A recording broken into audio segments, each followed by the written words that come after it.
Hi, I'm Winston Ginot from San Beda Red Lions and you're watching PH Bucket. Meron ng 13 players ang strong group athletics. Bawat posisyon ay may ibubaga talaga. Mula point guard to sentro. At hindi nga lang sa skills panalo ang mga players ng SGA, pati na rin sa mga height. Pero ano-ano nga ba ang tunay na height ng mga player na kabilang dito? Umpisahan natin sa point guard position. Dito 3 player nakikita kong lalaro sa posisyong yan. JD Kagulangan, Winston Inot at ang magbabalik Pinas na si Mikey Williams. Si JD nasa 5'9 lang yan. Habang si Inot nakikita ko sa mga listed height niya sa article ay 6'1. Pero kung pagbabasihan natin ang larawang ito, kung saan katabi niya ang head coach ng CSB Blazers at strong group na si Coach Charles Chu na nasa 5'11 lang ang height, ay masasabi nating nasa 5'11 lang rin ang height nitong si Inot. 6 flat sagad na siguro. Isa pa 5'11 ang height niya na magkausap kami ni Winston taong 2020. Nasa 19 to 20 years old na siya sa mga panahong yon.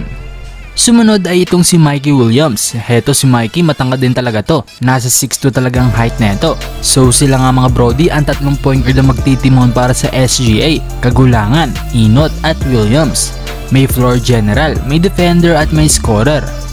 Para naman sa ating shooting guard, 2 player ang nakikita kong lalaro sa pwestong to. Ang dalawa sa pinaka-shooter na may tuturing sa buong roster na si Francis Escandor at Jordan Heading of course. Parehong 6'2 ang height, si Jordan combo guard habang si Francis winger naman. Siguradong maraming pauulanan na itong 2 tirador ng strong group. Para naman sa small forward, andyan si Mackenzie Moore, ang isa sa mga import ng team. Isang 6'5", base sa mga highlights ni Moore, meron tong soft touch pagdating sa perimeter, okay din na defender at athletic din.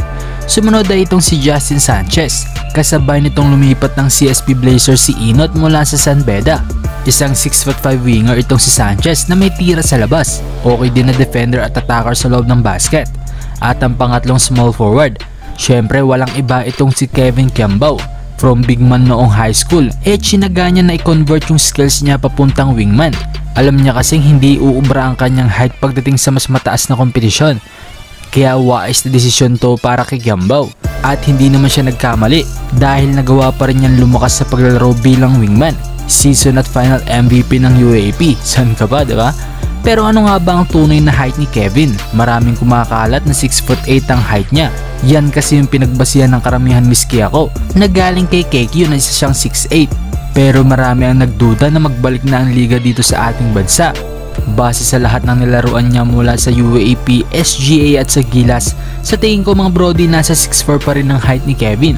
Gaya ng listed height niya noon sa high school pa lang siya. Siguro 6'5 sagad na. Pero kung makikita nyo sa video na inilabas ng SGA kung saan katabi ni Kevin si Robertson na listed 6'7" sa NBA, makikita na malaki ang agwat ng kanilang height lalo na para sa isang 6'8", diba? Kaya let's say na 6'4 to 6'5 ang height ni KQ. Pero kung ako ang tatanungin nyo, 6'4 lang siguro kung PBA ang magsusukat sa kanya.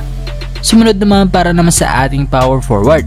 Heto mga 4 natin, masasabi kong lahat ay agile. Si Allen Liwag, isang 6'6" ang height. Sa laruan niya pwede itong i-convert bilang small forward. Minsan na rin itong nakita ng potensyal ni Coach Tab nang isali niya ito sa kanyang pool. Sumunod ay itong si Justin Baltasar. Heto magulo din ang height nito. Sa mga artikulo na lumalabas sa Pinas ay listed 6'9" ang kanyang height, habang sa FIBA naman ay 6'10". Kaya lalo nitong pinagulo kung gaano nga ba talaga katangkad si Balti. Kung pagbabasihan sa mga picture na to, kasama ang mga legit 6'9" na si Gio Chu at 6'8" si Isaac Go, makikita natin na mas mataas sila Go at Chu sa listed 6'9", 6'10" na si Balti. Kaya para sa ating mga brody, yung makatotohanan lang, nasa 6'7" lang ang height ni Balti. At ang isa pang former NBA player na si Andre Robertson, isang 6'7" at kayang lumaro sa multiple position. Kaya sa tingin ko mas maglalaro ito sa 4 para hindi sila mag-agawa ng minuto ni Moore sa small forward position. At ang panghuli ay ang dalawa nating sentro na sina Dwight Howard at Andre Blatch. Si Kuya Andre nasa 6'11 talaga yan dahil mas matangkad ito kay Fajardo na 6'10", habang si Howard ay nireveal ang kanyang tunay na height na siya ay nasa 6'9 lang without shoes. Ganyan kaseryoso si Howard na makapaglaro siya bilang import sa ating pambansang liga na PBA. Meron kasing restriction height ang PBA para sa mga import at 6'9 lang ang maximum. Sa tingin ko mga brody ay posible talagang 6'9 lang si Howard. Siguro ginawa niya 6'11 listed height niya sa NBA para hindi pagdudaan ng mga scout, coaches at team ang kanyang kakayahan bilang sentro sa liga ng mga higante sa NBA. Normal yan sa NBA yung baguhin ng kanilang mga listed height. Kanya-kanyang dahilan. Yung iba para hindi tumaas sa big man kaya nagpapaliit. Yung iba naman tinataasan para hindi ituring kahinaan ng kanilang height pagdating sa liga. Yun, sila nga mga brody ang 13 player na committed para sa SGA na magtutungo sa Dubai. Panalo sa lahat ng posisyon, di ba? May mga height, shooting, finishing, mga athletic at may mga depensa. Sa sistema at chemistry na lang talaga magkakatalo kung hanggang saan naaabutin ng kanilang team. Pero malaki ang tiwala ng kanilang coach na si Coach Charles Chu na malayo ang kanilang mararating sa torneo. Miski nga si Dwight Howard sa sobrang kumpiyansa niya para sa team ay sinabi nitong kayang talunin ng strong group ang pinakakulelat sa koponan sa NBA ngayon na destroyed Piston. Kayong mga brody, anong masasabi nyo dito? Komento nyo lamang sa baba at ating babasahin yan. This is Zero Buckets, bye bye!